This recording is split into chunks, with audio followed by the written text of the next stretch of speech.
What? What? Ah!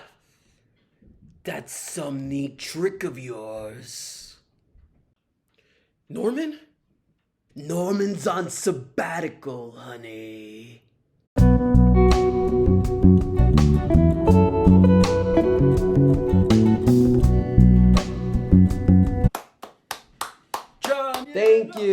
Thank you. You guys are way too kind.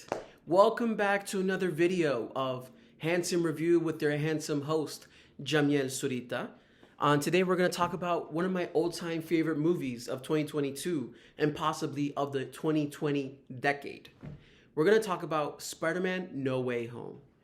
And look, I found out that the movie has made $1.885 billion in the box office.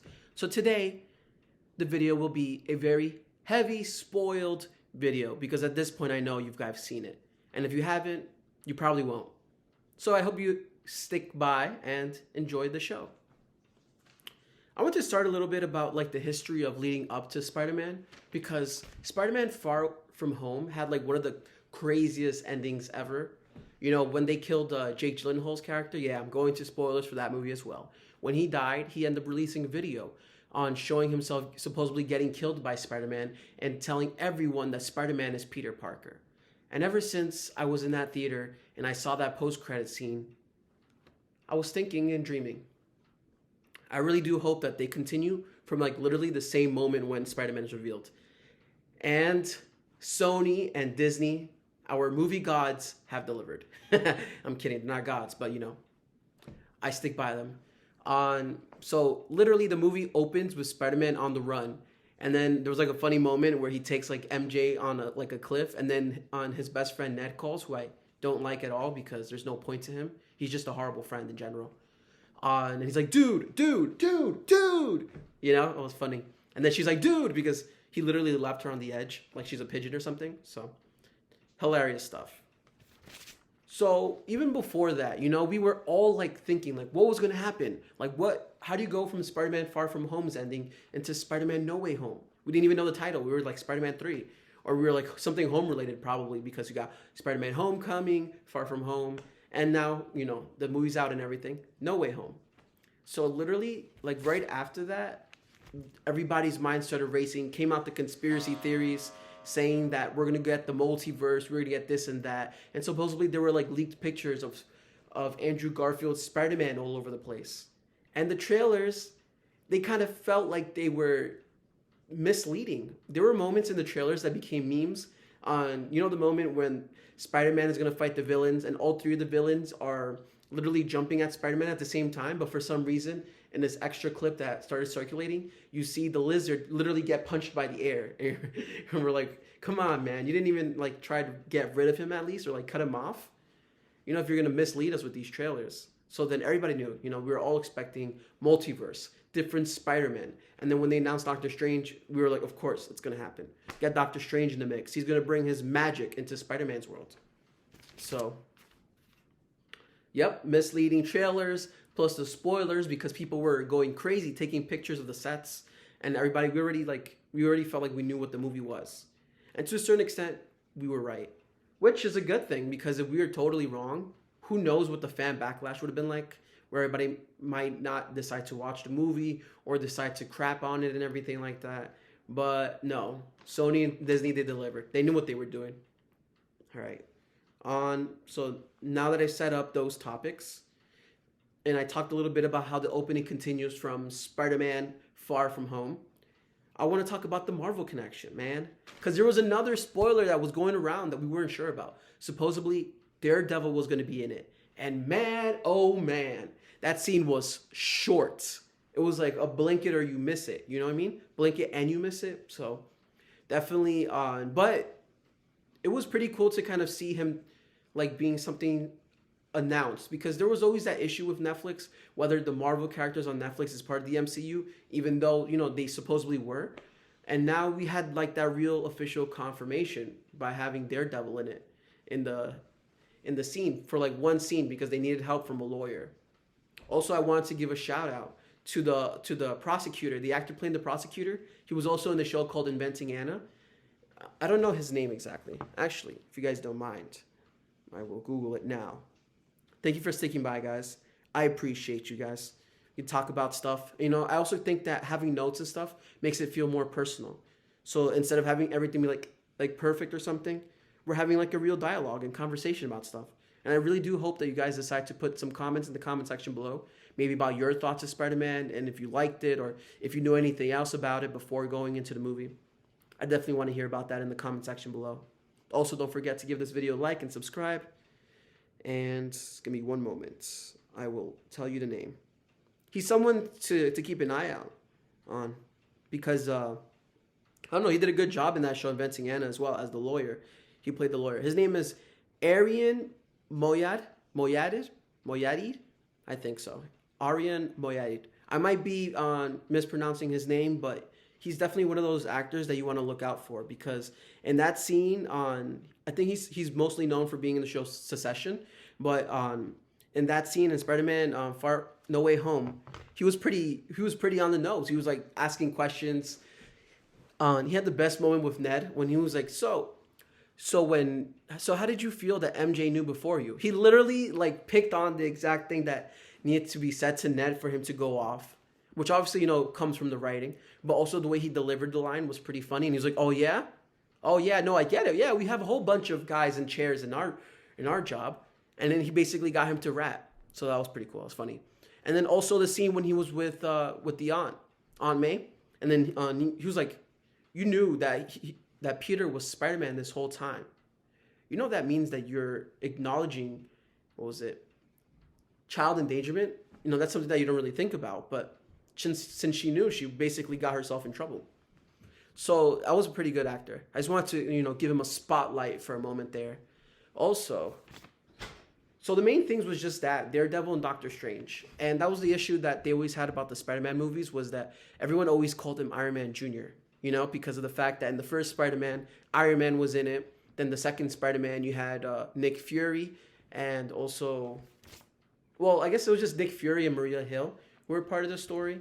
And then the third one, we had Doctor Strange, because after his life was ruined, he decided, you know, maybe I could talk to a magician to get my problem solved, because it started affecting not only his life, but also the people he cared about, especially going to college, which, you know, a lot of people, they use that as a way to go into the future. So it definitely affected the people he cared about. And he tried to do something. He went the magical route. So the way they used Doctor Strange was really good because they gave on Spider-Man and Doctor Strange a very like outer world type of fight, and also a reason to explain how the multiverse gets opened. So it was very logical use of him, and also it didn't feel too heavy usage of Doctor Strange. Like it wasn't a Marvel movie, but more of a Spider-Man movie. So they finally, you know, they listened to those kind of complaints that people always had, where they're like, you know, we do like Spider-Man and Marvel, but we also want Spider-Man to have his own world. So they did a good job with that. What else? And then the Spider-Man villains. Finally, Spider-Man realized the flaw in his logic of asking Doctor Strange when he could have literally just gone and to the college and spoke to them and explained to them the whole situation. So that was kind of funny. That was a very kind of teenager thing to happen. He's like, you didn't do that? That's like the most logical thing to do. And then literally, once he decides to do that, Dr. Octopus comes out. One of the first nostalgic villains in the movie. And they end up getting into a fight. And then that's when he revealed, he's like calling him Peter. And he's like, I don't even know who you are. And somehow they know each other. And then he talks about MJ and all that stuff. And he gets into a fight. And then he takes off the mask. And he's like, basically like the bad guy in the movie Guardians of the Galaxy. He's like, who are you? He's like, who am I? Who are you? Because, you know, he's the only Peter. And of course, imagine if someone literally recognizes you and then says that that's not who you are. I've been like, what? Crazy. Multiverse is one of the coolest concepts in science for me that I've ever thought about. You know, like when you see in movies and that kind of stuff. More interesting than time travel, I would say, is the multiverse. Because who wouldn't want to find themselves in another universe and be like, who's better? Who's a better me? You know what I mean? I would challenge myself. Wouldn't you?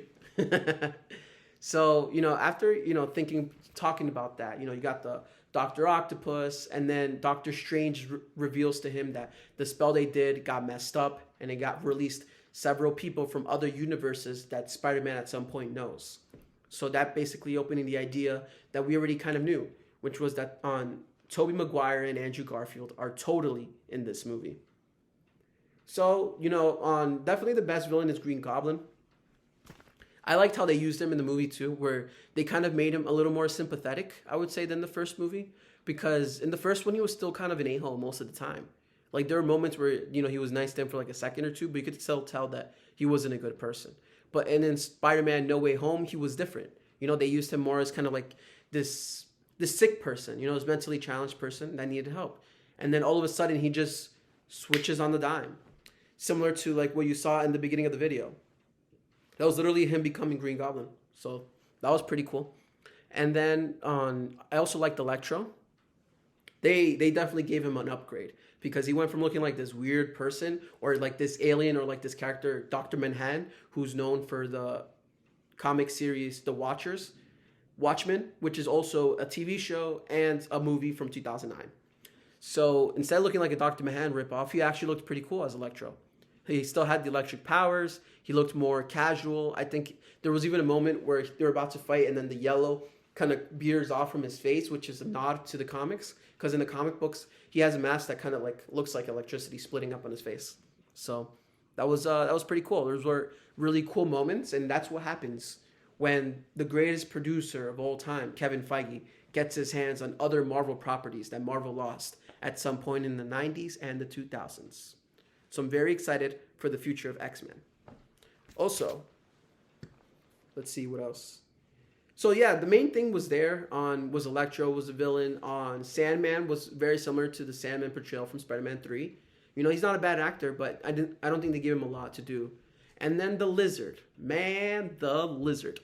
He was not a great villain in The Amazing Spider-Man. I didn't like him that much as the creature. He looked like something like from the Teenage Mutant Ninja Turtles movie that came out that was directed by Michael Bay. He looked like something like that. And in this movie, he also looked just like that. So that wasn't that much fun. But they used him kind of in a funny way. I think they call him like, he looked like Shrek or something. So that was pretty funny. And then, now we're going to talk about what we're all really here for. Why did we all decide, all $1.885 billion worth of us decide to go watch this movie? Look, we missed Tobey Maguire. And he was in it. Tobey Maguire and Andrew Garfield and Tom Holland, our Peter Parkers, were reunited. And they had a good section of the movie together. After Aunt May got killed, which was crazy, right? We didn't think that would happen. And then she stole Uncle Ben's line. So my question to you guys is, what the hell happened to Uncle Ben? If he didn't get to say that line at all, then who is he? Does he even exist in this universe? That's the real conspiracy. What happened to Uncle Ben? All right, so, you got, now, honestly, Andrew Garfield really stood out. He was like one of the best, had the best moments in the movie, when he saved MJ and he started crying, and you're like, damn, like, he got redemption. That was a very good moment, and that's a very cathartic moment to actually see him be able to rescue a woman in that same situation, because it probably really sucked for him that he lost someone so important to him basically because of him. So his ability to act, Andrew Garfield is definitely one of my favorite actors, and in that moment, he really solidified being one of the best Peter Parkers out there as well. So that was a really strong moment. I think that for me, the main issue for Amazing Spider-Man was probably more, I don't know if it was the writing or the direction of the movie, but it just didn't feel like Spider-Man. But the actor really does a good job, because look at what he does in the same hands of John Watts, who made Tom Holland's Peter Parker stand out so much in the last 3 movies. So that was really great to see. And it shows that, we could one day get an Amazing Spider-Man 3. And guess what? I'm going to be there in theaters, but I would suggest maybe going with a different director and writer, just to kind of create something different where Andrew Garfield, the star, can shine. So, Sony, if you're listening, I'm giving you that free advice. What else? All right, so one of the other strong aspects of the movie was the love story between Zendaya's MJ and Tom Holland's Peter, who, guess what, are dating in real life as well. And that chemistry that they feel off-screen radiates on-screen. Honestly, the way they had her character, she was more of a help which I think is a better way to portray a love story of a superhero with, well, I guess a woman, right? Or a man, if you have a female superhero. Either way, whoever it ends up being, is to actually have them be more of a help. Instead of like, like the damsel in distress type of thing, have them become like their own character and independent. And then being able to help them in these situations maybe helps explain how they fall deeper in love. So, because there was a moment, he brings Zendaya into the story, he brings MJ, and it's like, oh, I need my friends, MJ and Ned, and they come into the story, and it worked. She was helping from the sidelines. Ned turns out to be a wizard. I'm not going to lie, that was pretty funny. And then, at the end, he makes the ultimate sacrifice because he doesn't want to lose her. Because at the end of the spell was originally made to have everyone forget that he's Spider-Man. And when he does that, he decides to do that, it becomes a story about sacrifice. And I think that's where Spider-Man, the character, shines the most. When he is seen as a regular person and he's making a decision for the greater good against his own selfish needs. And I think that's why a lot of people were like, this feels like Spider-Man. Because he isn't just like riding on the coattails of another Marvel superhero.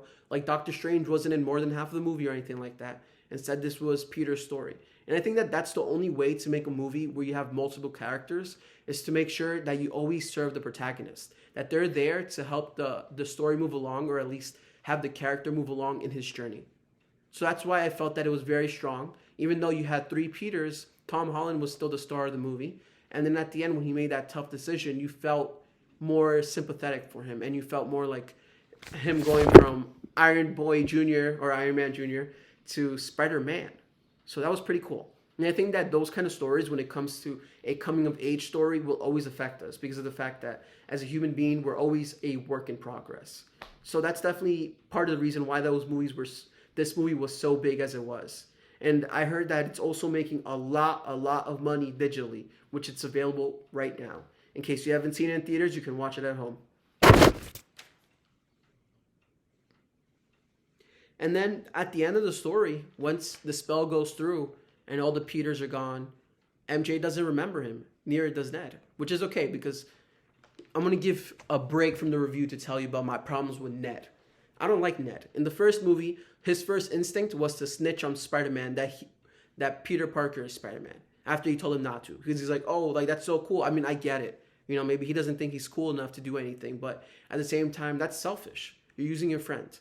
Also, in the second one, he ignored him the whole time when he needed his help because he was on supposedly having a European romance.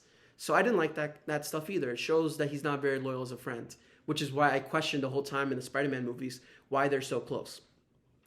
So I just wanted to put that out there. And now at the end of the movie, not even happy, Iron Man's basically like his caretaker, his best friend, doesn't recognize Spider-Man. And he goes, and the movie ends with Peter going to Aunt May's grave. And you see Happy there, and he's like, oh, how'd you know her? Which brings me to another question. Isn't there kind of like a logic jump from that? Like, how does Happy know Aunt May if it wasn't through Spider-Man? And Spider-Man being Peter Parker. So there's no logic. In reality, if everyone forgot that Peter Parker was Spider-Man, then none of these connections were made because Aunt May doesn't hang out with Iron Man. She's just a regular person. She doesn't know Robert Downey Jr. unless maybe they had some romance in the past. But that's not going to be brought up again, especially because he's died 5 years... Was it? No, 5 years earlier? No. Well, I guess a year or two earlier. I'm still a little lost when it comes to the time where these movies take place. But basically, those relationships don't happen. Unless the logic of him if everyone forgetting him is just like they literally erased him from all the big moments that happened. And it's just they see Spider-Man. But for some reason, how did Aunt May become friends with Spider-Man? Shouldn't she be busy looking for a job or something? Or I guess helping the less fortunate, which she does in the movies, in the last movie especially. So I just wanted to say that last thing because it didn't really make sense to me. And I know Marvel's pretty good at continuity. They have to be in order to create this believable universe of superheroes. So we have come to the end of my review. I want to say thank you. Thank you for continuing to watch my YouTube videos, for being there, letting me get over 10 views. Honestly, every view counts for me. I just one day want to have like a real career out of this watching and reviewing movies and TV shows, making jokes, maybe even acting at some point. Because one of my goals is to become a character in the Marvel Cinematic Universe. Crazy, right? It's something that I recently started thinking about, and this is why I'm going to start working on monologues again and posting them on my TikTok. Just something so people can start to see my work out there. And I'm going to continue to do different intros and different outros. So not only do you get entertained by, like knowing whether or not these movies are worth watching, but, you can see something different. So I want to thank you guys again. And please give this video a like. Put in the comment section below what you thought of the movie. If there's any other Marvel movie that you think should be covered. Next week, I plan on talking about Hawkeye. Because as of yesterday, Moon Knight is out on Disney+. So I want to give it like 3 episodes before I give you guys a review of the show. So definitely in like 2 weeks or so, I'm going to have a review on Moon Knight as well. Thank you again for watching, guys. I appreciate you guys. Have a beautiful day.